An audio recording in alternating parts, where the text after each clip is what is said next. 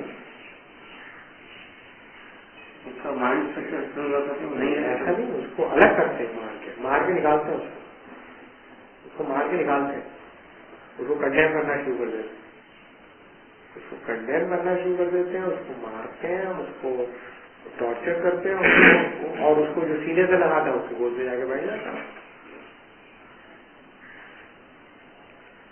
اگر آپ کو یہی نہیں سمجھ میں آ رہا کہ آپ کو چاہیے ایک پورا کا پورا پیور چیز،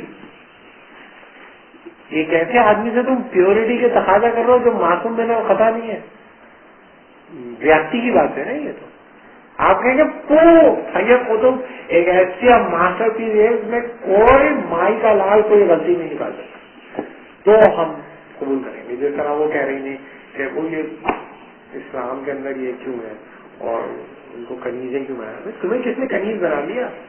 تمہارا ہے کیا مسئلہ؟ چھوڑو کنیزیں مرور آ گئی ہیں، چھوڑو. اگر ابھی آ کے بات کرو، ابھی بات کرو نا. ابھی کنیز کون ہے؟ تم ہو کنیز، تم ہو کنیز تو ہمارا مسئلہ حل کر دیتے، آزاد کر دیتے بھائی. تم تو نہیں ہو نا کنیز، تو پھر تم نہیں.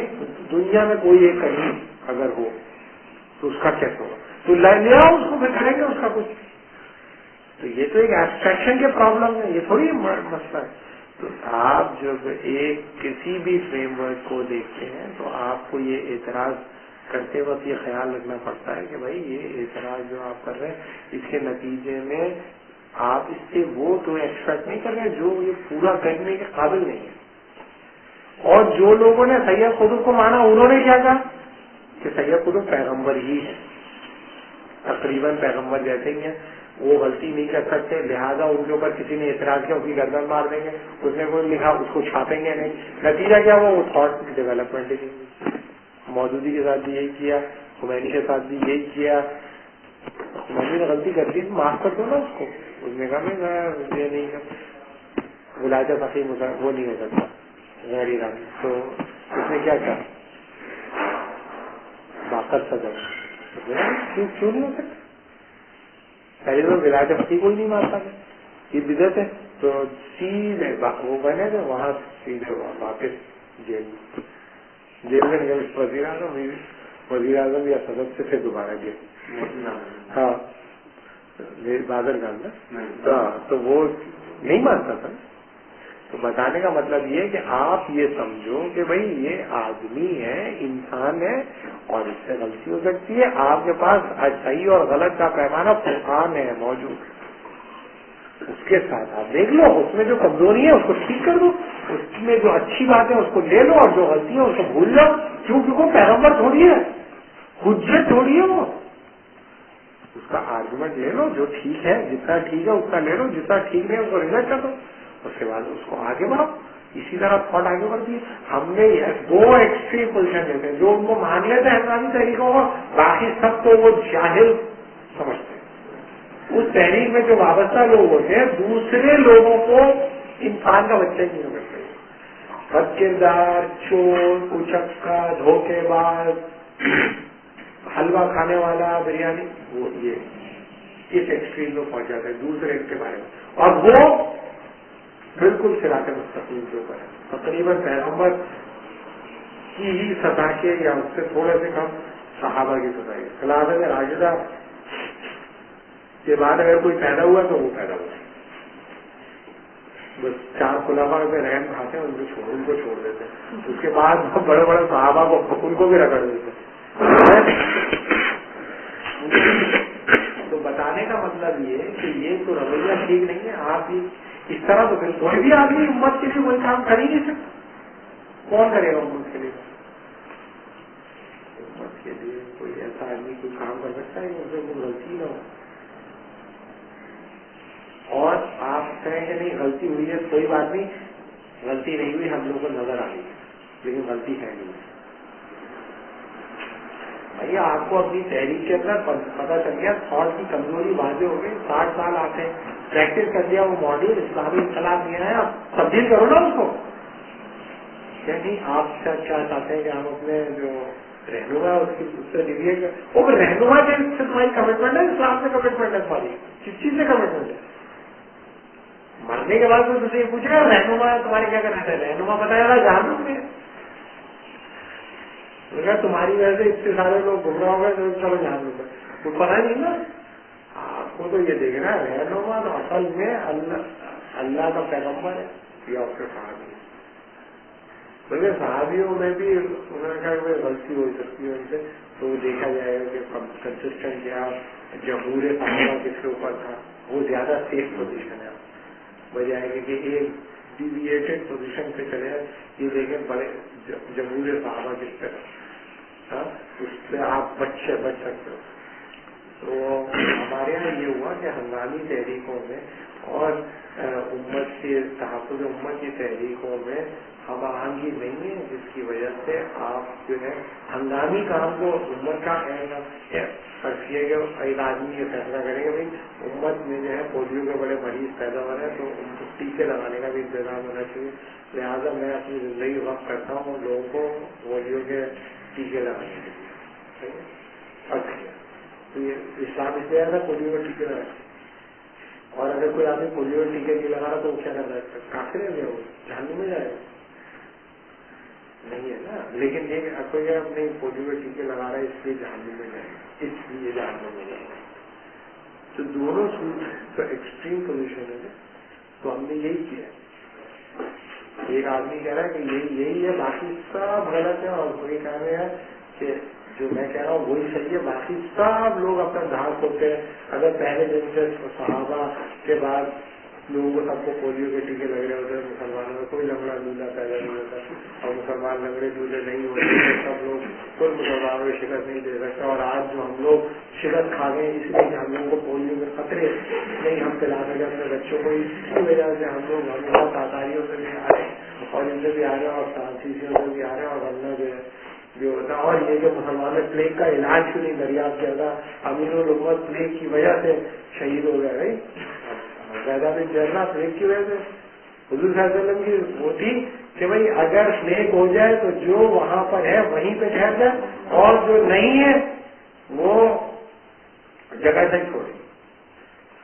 تو حضرت عمر نے کہا کہ یہ آپ واپس آ جائیں. انہوں نے کہا حکم دیا کہ آپ یہیں پہ رہ جاؤ, وہیں پہ رہے. انتقال ہو گیا, نکلے نہیں نا, حالانکہ وہ گئے تھے خراب ہو گئے.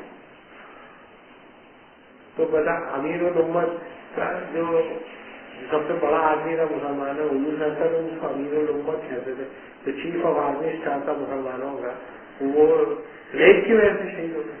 تو سب سے پہلا کام یہ کرنا چاہیے تھا حضرت ابوبکر اور عمر کو فوراً ایک سائنٹسٹوں کی ٹیم بنا کر پلیگ کا جائزہ لیا جائے تاکہ آئندہ کوئی بڑا صحابی پلیگ کی وجہ سے اس کا انتقال نہ ہو. اور سب پلیگ ہوتا رہتا نہیں ہوتا تو پھر سب پلیگ کی وجہ سے بڑے بڑے صحابہ شہید ہو جاتے تھے اور تابعین اور تبع تابعین, تو پھر ہم لوگ سب ساری دنیا میں پتا کر لیتے اور یہ سب ٹھیک ہو جاتا. تو پلیگ ہے اصل پرابلم. ایگزیکٹلی یہی رویہ ہے, مذاق نہیں کرو, یہی رویہ ہے. میں آ گیا ہوں, اصل مسئلہ مسلمانوں میں یہ پلیگ کا علاج دریافت نہیں, یا اصل مسلمانوں کا مسئلہ یہ کہ بینک نہیں بنا سکے. اصل مسلمانوں کا مسئلہ یہ ہے کہ انہوں نے کوئی کانسٹیٹیوشن نہیں بنایا. اصل مسلمانوں کا مسئلہ یہ ہے کہ انہوں نے ہوائی جہاز نہیں بنایا. اصل مسلمانوں کا کوئی بھی جو بھی اٹکا پٹکا بات کر رہے ہو وہ اصل تھا مسلمانوں کا مسئلہ. اگر وہ کر لیتے تو آج مسلمان کا یہ رہتے. تو آپ اپنے ہنگامی ٹھیک ہے, پلیگ کا علاج کرنا کوئی بری بات نہیں, کرو انشاءاللہ. تو ایک کام ہے, یہ بھی ایک کام ہے, یہ بھی ایک کام ہے, لیکن تو کہو ساری امت یہ کرنا شروع ہو گئی. یہ ایکسٹریم پوزیشن ہو گئی ہے آپ کی. اور دوسرے لوگ جو کہ پلیگ کا علاج نہیں کرنا وہ ہے انسانی کے دشمن ہے, اسلام کے دشمن ہے, اللہ کے دین کے دشمن ہے, سب جہاں ہوتے ہیں. تو یہ جو ریکنسائل جو موجود ہے اس کو جوڑ لیں تو اتنا بڑا آپ کے پاس موجود ہے کام کرنے کا کہ پوری زندگی ہو جائے گی, آپ کا انتقال ہو جائے گا, وہ کام کمپلیٹ نہیں ہوگا. جو ہے نا صرف ایکیومولیٹ کرنا ہے, تو ان کو جوڑنا ہے, لا کے پھر جوڑ دینا ہے. تو وہ ایک ایسا خوفناک سسٹم بنے گا ویسٹرن تھاٹ کے لیے کہ وہ پورا ویسٹرن فلاسفی کا مقابلہ نہیں کر سکتے. یعنی کہ فلسفہ ہی ہے نا ویسٹ کے پاس, یا پھر ادارے. آپ کے پاس علم بھی ہے, عمل بھی ہے, روحانیت بھی ہے, کردار بھی ہے, اور تاریخ بھی ہے, اور ان سب کے پیچھے خدا خود ہے. وہ ہے اور مسئلہ مقابلہ کا یہ ہے کہ تمہاری پشت پر خدا ہے اور ان کی پشت پر خدا نہیں ہے. یہ ہے اصل فرق. اسے کوئی اہمیت ہی نہیں دیتا. اس اہمیت کو آپ اہم نہیں سمجھتے کہ آپ کی پشت پہ خدا ہے.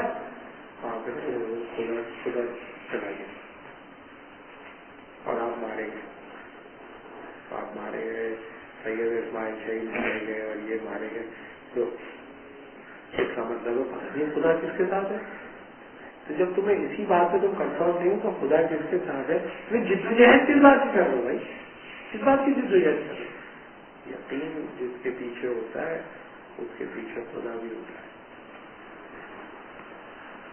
جدوجہد جو کر رہے ہو تو پتا ہے کہ تم بدماشی کر رہے ہو, نہیں جدوجہد کر رہے ہو. اگر تم جدوجہد کر رہے ہو تو خدا تمہاری پشت کو مضبوط کرے. اگر نہیں کرے گا تو اس کا مطلب ہے کہ خدا نہیں چاہتا کہ اس طرح سے مسئلہ تو تم دیکھو کہ کس نے صحیح طریقہ اختیار کیا. ہمارے یہاں تو پرابلم یہ ہے کہ لوگ اپنی ڈرامے بازیاں کر رہے ہیں اور دوسروں سے توڑتے ہیں. لوگ دوسروں سے توڑ کر اپنا بناتے ہیں. سب ایک دوسرے کو توڑ رہے ہیں اپنے آپ کو. بیوی چاہتی ہے کہ باپ سے ٹوٹ جائے تو اس کا ہوگا, لیکن اگر وہ اپنے باپ سے محبت کرتا ہے تو اس کے باپ سے محبت کر کے جوڑتی نہیں ہے، نہیں ہوتا ہے. تو جو اپنے آپ کو جوڑتا ہے وہ رویہ اختیار کرنا چاہیے. توڑ کر اپنا بناؤ گے تو وہی تو کوئی توڑے گا. تو امت کا یہ پرابلم ہے. علی بھائی یہ مینشن کرتے ہیں، میں اس سے ایگری کرتا ہوں. میرا خیال ہے کہ یہ ٹھیک اپروچ ہے. اور تحفظ امت کا جو کام ہے وہ خاندانی کام کے مقابلے میں زیادہ اہم ہے، لیکن خاندانی کام کی بھی اہمیت ہوتی ہے. اگر آپ کے پاس کوئی کریٹیک ہی نہیں ہے لبرلزم کی تو کیسے آپ مقابلہ کر لو گے لبرلزم؟ کیسے کر لو گے؟ نہیں ہے نا تمہارے پاس کوئی علمی بنیاد. اس کو مقابلہ کرنے کے لیے الگ ہتھیار، الگ تلوار، الگ داؤ پیش ہوں گے. تو تم اس سے فائدہ اٹھاؤ نا. اگر کسی کو آتا ہے وہ لڑائی لڑنا تو اس سے فائدہ اٹھاؤ نا. فائدہ اٹھا کے اپنے لیے لے لو اور جو کام کا نہیں ہو اسے ریجیکٹ کر دو. یا پھر تم کہو اسلام دراصل لبرلزم ہی ہوتا ہے، یہ نتیجہ نکلتا ہے وہ لبرل ہو جاتا ہے. ہر دور میں ایک نئے علم کے نام کی ضرورت رہتی ہے. وہ علم کلام جو ہے وہ اپنی انفرادی حیثیت میں کوئی اہمیت اختیار نہیں کر سکتا جب تک اس کی پشت کے اوپر تحفظ امت کی تحریک موجود ہے. تحفظ امت کی تحریک اور اس کی پشت کے اوپر ہوگی تو انکارپوریٹ ہو جائے گی، ورنہ وہ انکارپوریٹ نہیں ہوگی. جیسے امام حنیفہ کا کام انکارپوریٹ اگر نہیں ہوتا تو نہیں ہوگا، کچھ بھی نہیں ہوگا. لوگ انکارپوریٹ کر لیں. لیکن یہ تو واقعی کام کر رہے ہوتے ہیں کہ وہاں غریب کی سطح پہ آ کے یہی کام کر رہے ہوتے ہیں. اپنا جو ہے اسلام میں پروڈیوس جو ہوتا ہے اس مخصوص شہری کے لیے اس کی سطح پہ آ کر بات کرتے ہیں تو اسلام سے تو جڑا ہوا ہی ہوتا ہے کام. نہیں وہ جڑا ہوا ہوتا ہے، لیکن وہ کہتے ہیں اس کے علاوہ اور جو کچھ بھی کیا جا رہا ہے وہ اسلام نہیں ہے. اس سب کو چھوڑ دو، اس سب پہ لاگو دے دو، ان سب کو اسلام کا پتہ ہی نہیں. یہ ہے اسلام، جس کا نتیجہ یہ نکلتا ہے کہ آپ پورے تاریخی عمل سے کٹ جاتے ہیں. اکیلے تنہا کھڑے ہوئے گندی سی جان کھڑے جا ڈھنگ ڈھنگ منہ کو اکیلے کھڑے ہوتے ہیں. تو وہ کہتے ہیں اچھا ہی آ گیا، اکیلا چلا کیا بھاگ جھوکے گا. زیادہ تر لوگ اس کا ساتھی چھوڑ کے چلے جاتے ہیں، اور جو ساتھ ہوتے ہیں وہ کہتے ہیں یہی ایک آدمی ہے باقی سب سے لعنت ہے.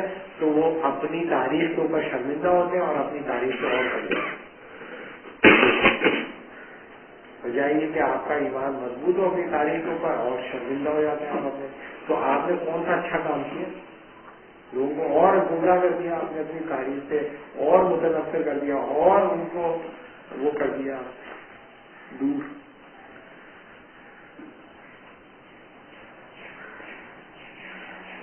ٹھیک ہے سر.